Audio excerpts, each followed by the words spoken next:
we're going to talk about chemistry, what it is, what this branch of science is concerned about, and at the end of the episode we're going to talk about a little bit of the history behind this very name. What does chemistry mean and what they used to do in the past?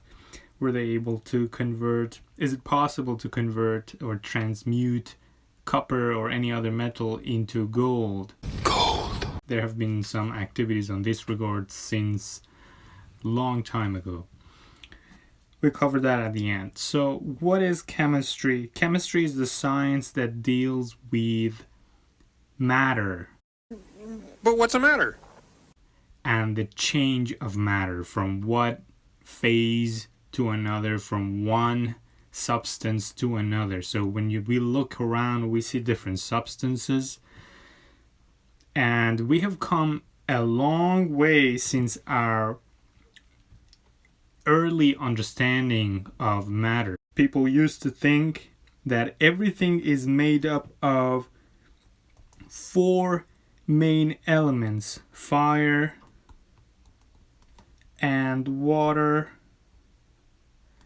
and air and earth or soil.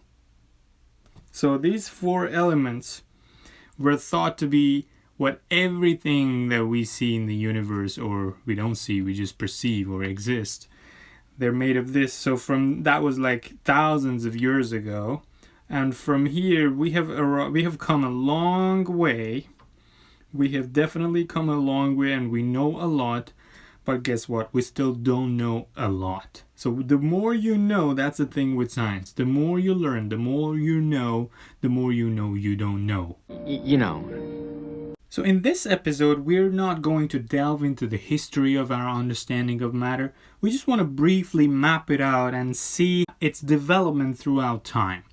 So let's say over here is thousands of years ago, where people used to believe everything is made up of four elements, and those are fire, water, air, and earth. And from there, and by the way, for probably thousands of years, they used to believe in that. And then we moved forward to a proposal that everything is made up of atoms. The word atom was being used, and it means a fundamental particle that it cannot get broken down into smaller parts. So that's the definition of the word atom. And then we move forward. This is now already decades ago. So we're getting close to our contemporary time. So this is in the order of decades ago. And the subatomic particles were discovered. And these are particles that are smaller than atoms. So now the understanding of atom was revolutionized. Now all of a sudden atom can be broken down into smaller parts. And then from there we came into the world, a very weird world. I'm going to use a different color here. We started figuring out that energy and matter, they're interchangeable. They can be converted into each other. This is where Einstein comes into the picture. Einstein. So after that discovery, we arrive to our current understanding in 2023. And our current understanding, as I said, is not easy to fathom. If I want to tell you in a nutshell, what is our current understanding of matter, I have to say, Wait for it. we don't really know, but we know one thing, that matter is very much tied into our consciousness. What is consciousness? That's basically, we're referring to the awareness of us and any other being that they feel they are aware of themselves and the fact that they exist. So that means consciousness. So right now we know that if there is no consciousness around, there is no matter.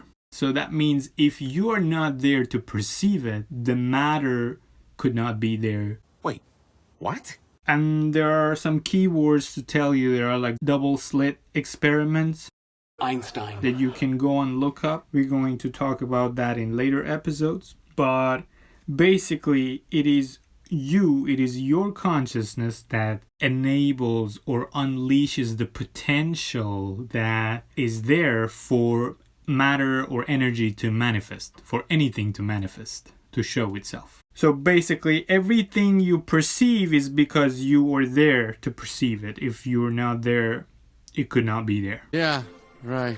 What we perceive is just, these are like, you can imagine them as pixels of potentials that they can manifest as anything. Like imagine small pixels everywhere, and they can be a water, they can be fire, they can be air that you breathe, they can be energy, they can be dark matter. There are even some substances that we don't know so much about them that people have literally given them the name of dark matter, dark energy. So it's a weird world out there. Oh, really?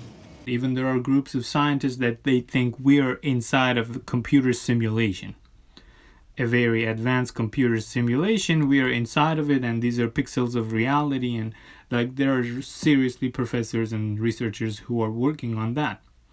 So that's when I say it's kind of weird, that's what I mean. Why when we delve with sciences like chemistry, physics, it gets like complicated, whereas mathematics is like kind of more straightforward and deterministic. Why sciences are not like that? And the reason is that in the mathematics, we give the rules, we determine the rules, we invent the rules. So when we invent chess, for example, when you play chess, then there's no exception. Then the rules are clear, we play the game, this is what we invented, we know everything, that's it. So we invent the rules in the math. But with the sciences, because we try to understand and discover our surroundings, the rules that govern the nature. So these rules, we discover rules that govern nature. So then we find, because our understanding is limited, we find several exceptions.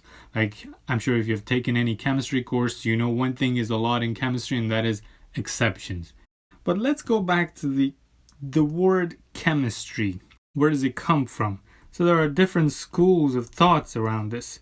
Some people think it's coming from the word Kimia, that it has roots in Middle Eastern languages. Also, it has been discovered in Greek, and it refers to an ancient sort of art, a proto-science to chemistry, like what first was there and then it turned into chemistry. So back then they were not using scientific method, and they were trying to transmute metals like copper